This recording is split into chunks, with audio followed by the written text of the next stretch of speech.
عليكم، مرحبا بكم في قناة سلوى شانل. اليوم ان شاء الله غادي نقدم لكم وصفة لعلاج السعال او الكحة في هذا الفصل البارد.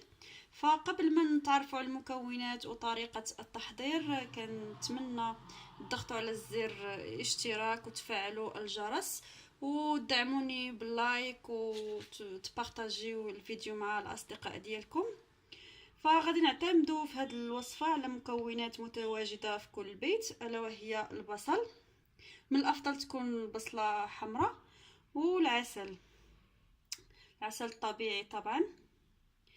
فهاد الوصفه صالحه لجميع الاعمار، حتى الاطفال من 4 سنوات تقريبا. انا الصراحه كنديرها لولادي والحمد لله كنتهنى من الكحه من الاستعمال الاول او الثاني. كتصلح الكحه الجافه وحتى اللي فيها البلغم.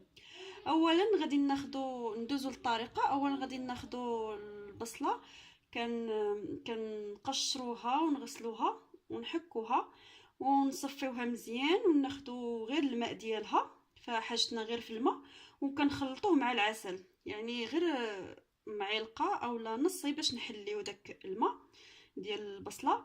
وضروري ضروري كنحسوا بديك الحرقه في الحلق، فهذيك الحرقه ديال البصل في الحلق هو اللي كيساعد في التخفيف من الكحه والتخلص منها بسرعه باذن الله. هاد الوصفه كتستعملوها نهار واحد، ولا غد ليه نعاودو نديرو نفس المكونات، يعني ما كنخزنوهاش حتى الغد ليه. من الافضل نستعملوها لنهار واحد. وكنظن ان هذه الوصفه معروفه ومتداوله عندنا، فبغيت نشاركها معكم، وكنتمنى الشفاء للجميع. فما تبخلوش عليا كما قلت باللايك وتشاركوا الفيديو، ودمتم في امان الله.